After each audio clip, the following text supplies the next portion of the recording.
Pada kesempatan kali ini saya ingin share seputar cara membuat portable dengan DLC boot ya.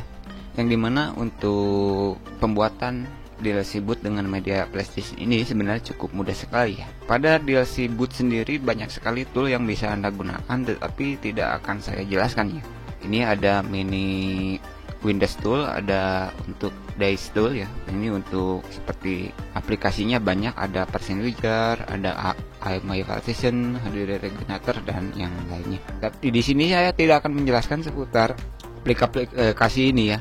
Karena di sini saya menjelaskan tentang cara membuat bootable-nya saja ya. Yang mungkin ini ada dua versi ya. Karena untuk pas melakukan booting ya di sistem operasi yang kita gunakan harus Anda ketahui ya. Sebenarnya metode untuk pembuatan bootable-nya seperti apa, karena ada kemungkinan berhasil dan ada yang tidak berhasil. Ini masalah di bootable-nya sendiri ya. Jadi oke, untuk membuat bootable dengan DLC boot ini ya. Jadi kita bisa melakukan perbaikan sistem, pengecekan hard disk, pengecekan RAM itu dengan bantuan media flash disk ya. Kebetulan jika Anda lihat flash disknya di sini saya belum tancapkan ya. Jadi sediakan flash disk minimal 8 GB ya. Karena untuk masterboardnya sendiri untuk DLC boot ini hampir 5 GB ya. Yang terbaru ini. Di sini saya akan menancap di sini saya untuk DLC boot sendiri ya, untuk toolnya secara singkat Anda bisa lihat ya seperti ini. Atau saya akan buka ini di menu Windows tool, di disk tool, di backup restore, ini aplikasinya ya, di driver, kemudian di network ya, ada ini menu-menunya untuk aplikasinya. Kemudian di data recovery ada ini.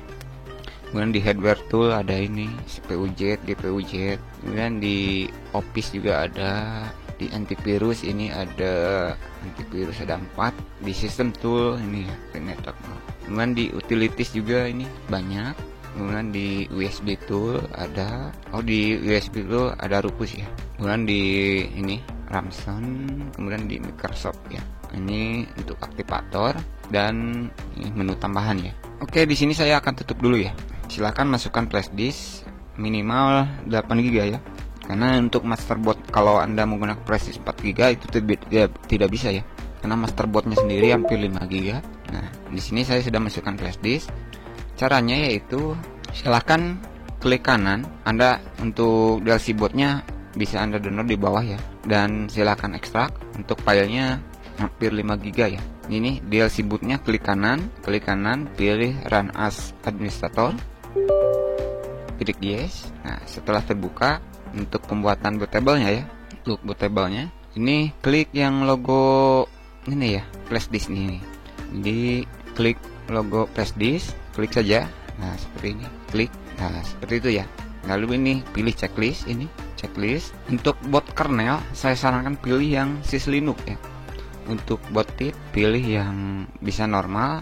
Kalau Anda ingin menambahkan file tambahan ke flash disk, Anda bisa pilih hide. Nah, di sini karena untuk masterboardnya sendiri hampir 5 GB, saya alokasikan genap GB ya untuk. Berarti menulisnya itu 6000 ya, 6000 MB. Jadi sisanya yang 23 MB itu kita bisa naruh file ya untuk partisi. Untuk partisi DLC bootnya sendiri kita alokasikan 6 GB karena 6000 MB, karena untuk masterboardnya sendiri hampir 5000 MB gitu ya. Nah, di sini biasanya kegagalan sering terjadi masalah di sini ya. Jadi saya akan jelaskan. Ini tergantung DLC boot ini mau Anda gunakan di komputer mana gitu, di PC mana gitu. Jika PC yang akan digunakan untuk DLC boot ini sudah support motherboard UEFI, ini UEFI ya, saya sarankan pilih yang FAT32 UEFI. Tetapi jika motherboard Anda belum support UEFI, saya sarankan pilih NTFS.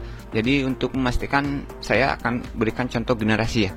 Rata-rata untuk generasi motherboard yang DDR3 ke bawah itu kebanyakan rata-rata saya menggunakan di DLC boot ini menggunakan NTFS ya. Tapi kalau untuk motherboard yang sudah generasi DDR4 ke atas itu biasanya sudah support UEFI ya. Tetapi untuk DDR3 juga tidak semuanya harus NTFS ya. Tergantung ya. Jadi tergantung motherboardnya saja. apakah sudah support UEFI atau belum. Karena di sini targetnya adalah motherboard yang untuk saya cek adalah DR2, sudah pasti itu saya akan milih di NTPS ya. Ini hanya contoh saja ya. Jadi tinggal sesuaikan saja untuk seri motherboardnya apakah sudah support UEFI atau belum. Jika belum, pilih NTPS. Kalau sudah support UEFI, pilih yang V32 UEFI ya. Contohnya di sini saya NTPS. Lalu setelah selesai, Anda tidak perlu ini ya, karena nanti juga pas di create nanti flashdisknya akan terformat ya. Oke, langsung kita pilih create. Nah itu klik yes. Nah, jadi akan hilang ya. Ini tunggu bentar, emang seperti ini. Tunggu saja. Dan di sini untuk proses pemindahan file sedang berlangsung ya. Ini jika Anda lihat. Ini flashdisk kita terlihat terbaca 5,86 itu yang seperti saya katakan tadi ya. Jika Anda lihat ini ada 6000 MB karena sisanya kita akan gunakan untuk data ya. Jika Anda ingin menambahkan data-data ya, seperti itu kira-kira. Tetapi kalau Anda hanya fokusnya untuk menggunakan master DLC boot saja, tidak akan ingin menambahkan data lain di boot type, pilih normal saja ya. Karena biasanya saya menambahkan file lainnya yang tidak ada di DLC boot, jadi saya akan partisi seperti ini ya untuk boot type-nya.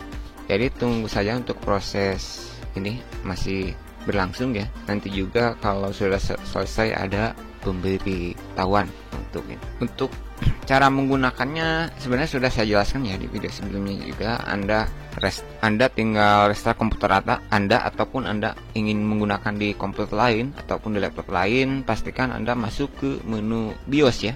Intinya masuk ke menu BIOS. Untuk di laptop biasanya menggunakan tombol Fn atau tergantung ya. Biasanya kalau di PC itu biasanya menggunakan tombol F2 ataupun F1 untuk masuk BIOSnya. Dan kemudian jangan lupa untuk bootingnya itu arahkan intinya ke DLC boot saja ya. Ini masih proses, jadi kita tunggu saja sampai selesai. Dan akhirnya sudah selesai kita membuat bootable untuk DLC boot dengan menggunakan keluar pop up yaitu complete create DLC boot USB. Oke, klik OK dan kita langsung tutup saja ya untuk DLC bootnya. Untuk memastikan cara membuat bootable DLC boot ini berhasil, kita akan langsung coba restore ya untuk komputer kitanya. Oke, kita langsung restart saja ya. Oke, kita tunggu untuk proses start. Selanjutnya tekan F2 ataupun Del1 ya. Silahkan tekan Del ataupun F1 ya. Pastikan flashdisknya masih masih tercolok port. Ya, kita akan memindahkan dulu untuk bootable-nya.